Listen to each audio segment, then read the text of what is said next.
The village of Dundee is a very proud place. This town's amazing. Proud of both their Scottish heritage. Oh, I wondered if I would get one. Thank you. And their American one, too. We don't have many, but we'll do what we can. Yeah. Which is why on Saturday morning, Alice Pollock was in a sense playing the role of ambassador for her own country. Yeah, you got to do it for him. I mean, he gave his ultimate sacrifice. So what are you going to do? Originally, the Scottish Festival Parade was supposed to be just that. These small communities, they kind of just cling together, you know, and they help each other, and it's just great. But the death of Army Specialist Christopher J. Scott in Afghanistan last week, And it hit harder, you know. turned this usually carefree parade into something else. Even if it was pouring rain or snow, I would be here. Christopher's body arrived at the Elmira Corning Regional Airport around 9 a.m. It's just, like I said, it's just heartbreaking. The comforting roar of the Patriot Guard was first to arrive. When he left, I'm sure the only people there were his family. Wished he knew he had the support. Then, around 11:05, the tiny village of Dundee came to a halt. Hundreds, maybe 1,000 people stood silently as Christopher J. Scott came home. The 21-year-old left this place behind 2 months ago. He promised his family he would be back. No one here ever imagined, though, it would be this soon. It's our country, and it's a country that we're proud of, and a country that we all ought to be proud of. In Dundee with photojournalist Paul Jovanet, Chris Conti, 13 WHAM News.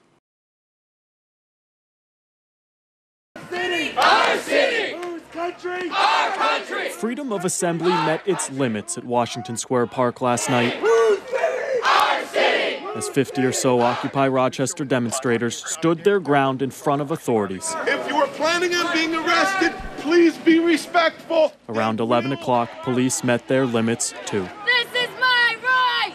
This is my right! By the end of the night, 32 people were arrested, We love you, Owen! each charged with trespassing in the park after closing hours at midnight.